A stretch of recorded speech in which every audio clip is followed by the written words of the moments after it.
Hey everybody, it's your friend Kevin, and this is your vibe of the day.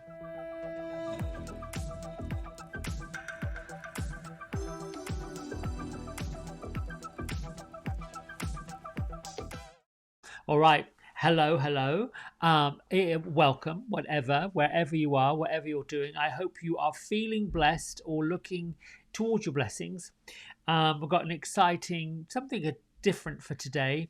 As you know, I have been studying with the Oracle Masters of Kyle Gray and studying angels and archangels, and recently took the Hay House certified card reading course, or mastery if you want to call it.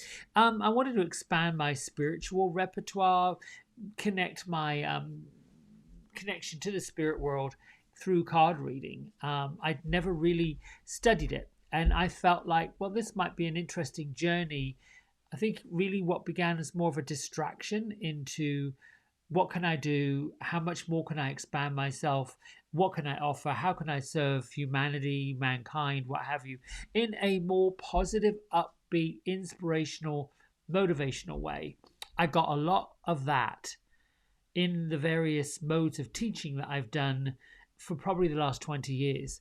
In different areas, I felt like, the teacher and the student are the same, and it's simultaneous. Learning, teaching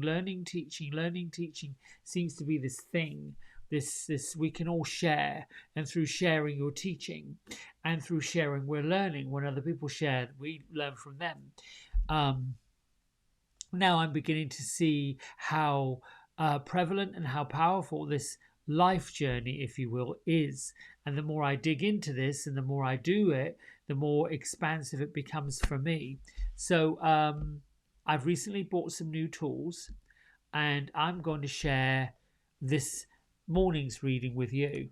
So the new tools that I'm using comes from the delightful and quite hilarious Radley Valentine. It is his fairy tarot cards, and I love the image on the card box, which is also the same image on the back of every one of the cards. I'm going to turn one of these over. You can see it's just quite delightful. I think most of us, if we're of spiritual elk, if you will, I think most of us have sort of been drawn to the fairy world. Hans Christian Andersen wrote a lot of children's stories. I think Rapunzel was one of his. Hansel and Gretel certainly was. And it's sort of a dig into the world of fairies and the world of earth people. I wrote a children's book which is not really finished, and I don't really know if it ever will be finished. I'm almost tempted to give it to a children's author and see what you can do with it. It's tales of something and Belle, I think. And it's really about these two fairies that live in a tree, and basically the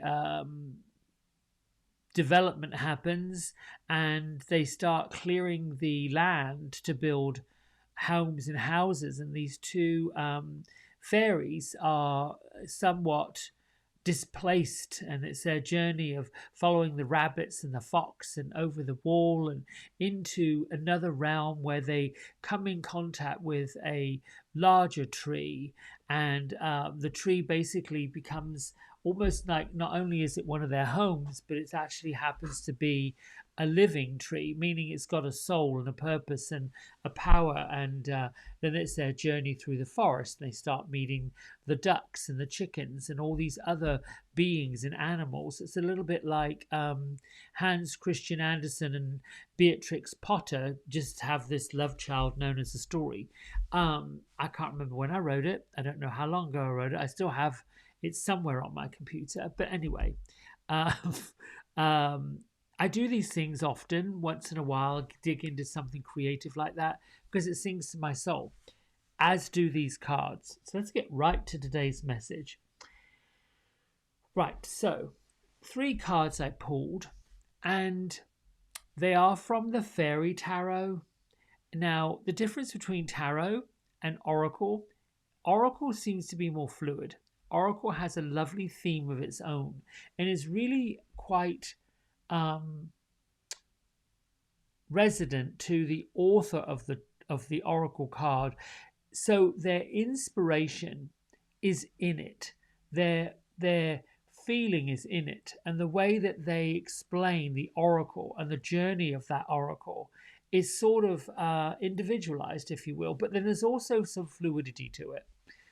The tarot, however, is a lot more structured and follows a lot of the really traditional um, journey of tarot. Tarot began long years ago, 13th century, probably before that, in Italy.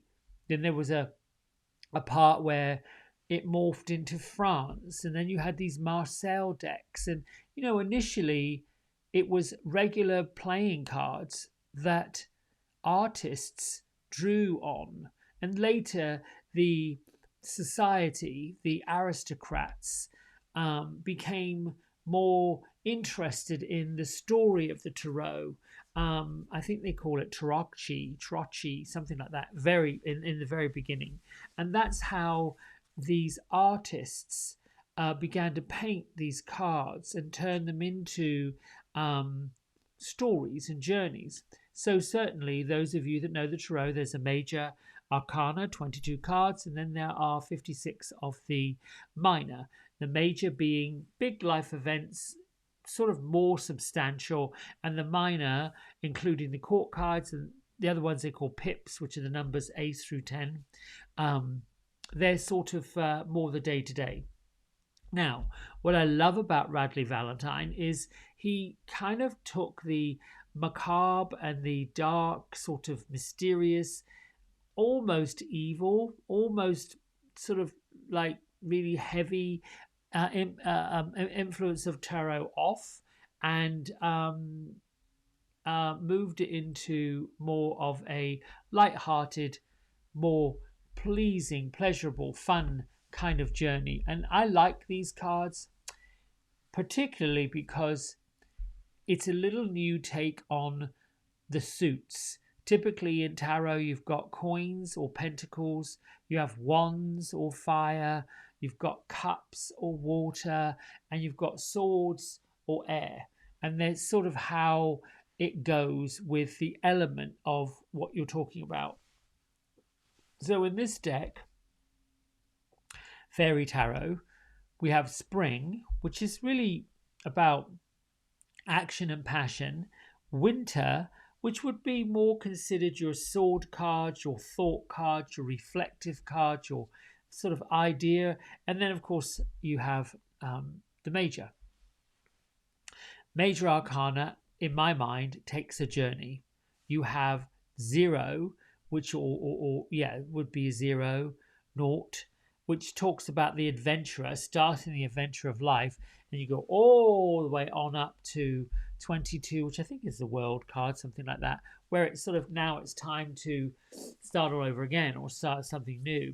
So in this, I've taken 3 cards and I have interpreted them as Ace of Spring being where we are, what we know, and what's happening.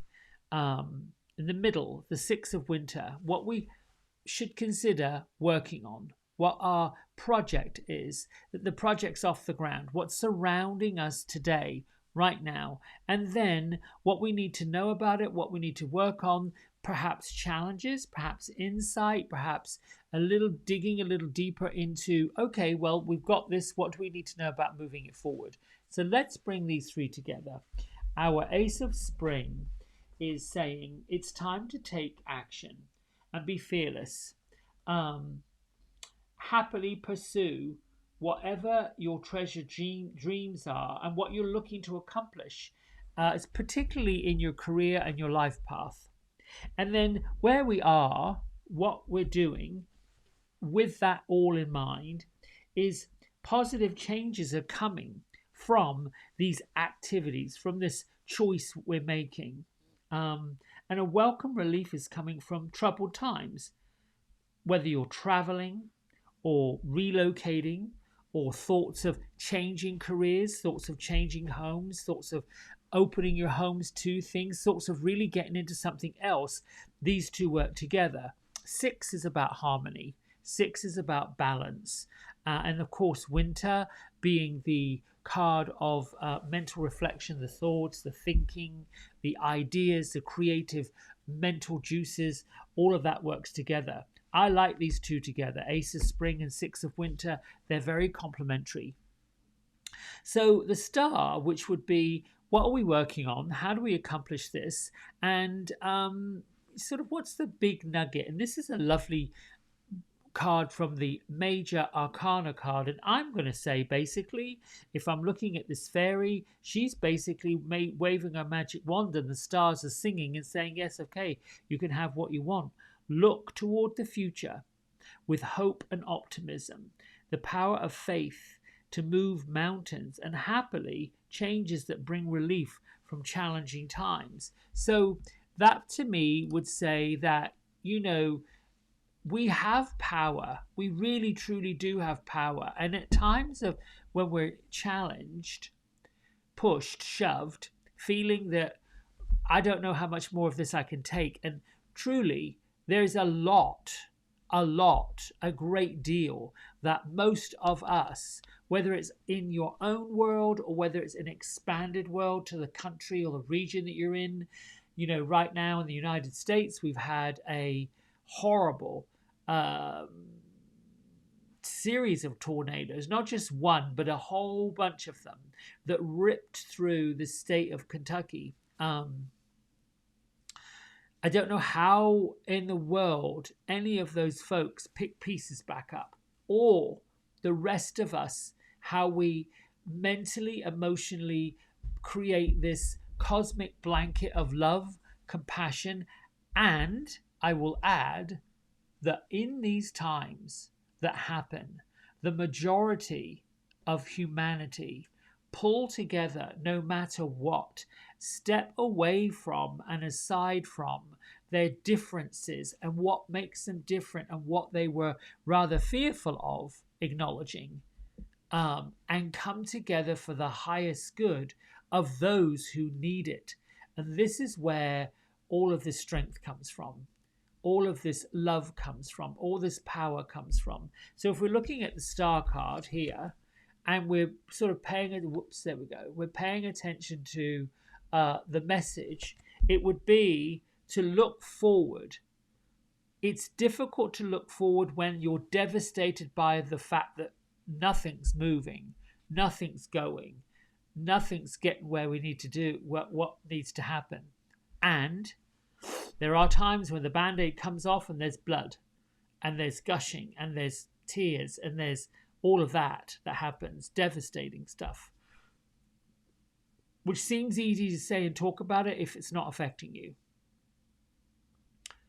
The number one thing I can say in all of that, while you're moving forward, how are you able to look forward? How are you able to see the bright future? Well, the only way is up. The only way is forward. The only way is open. And sometimes in our life where we get that news, I've got it several times in my lifetime, where the bottom falls out of your emotions, the bottom falls out of your world. It just seems like, oh, woof, now what? It is challenging to look at the fact that some of those things are meant to happen for something new and better and more wonderful to occur. And that's really a challenge for folks to get around, to have the faith to spiral up and try not to spiral back down or even go lower or even fall out. Throughout every lifetime, we're sifting and sorting, expanding and growing. What we've been told about sifting, sorting, expanding, and growing is you should be happy with what you've got and not try to change it. What's the matter? You just did this. You just got that. Well, in history, mankind has always wanted more and expanded more and gotten more. Can't do that without letting go of and releasing some of the things that kept us back. So look to the future. with hope and optimism. And the power of faith, belief will absolutely move mountains. Happy changes that bring relief from challenging times. Happy changes that bring relief from challenging times. I like that. So let's get to Melody Beatties and see if what she says for today's date matches up with this reading, which came from a whole new set of cards, and we'll see what happens. Which is just blows my mind when I get onto this. We're at the 14th of December, 2021. Open your heart to universal love. We live in a magical, living, vital, and personal universe. A world where universal love is real. We don't just live in it, we're part of it, visibly and tangibly connected to it. The phone call that comes at night time, the phone call that comes at the right time, a book that teaches us what we need to know, a movie that has a message we need to guide us to open our hearts, an opportunity that arises at just the right moment, an idea triggered by something someone says or an object we didn't notice before. The more we open to universal love, the more it will be there for us, embracing, loving, holding, guiding us. The more we learn to see it, the more it will be there. Until we wonder why we never saw it before. Open your heart to universal love. It's more than merely there. It's there for you. Jump into the arms of a living magical world and you leap into the arms of universal love. See how real it can be. I don't know if that pays into it, but it could. Right, my friends, until the next time, many blessings, lots of love, hope, dreams. Just believe in whatever you believe and follow whatever your heart asks you to follow. Lots of love. Bye.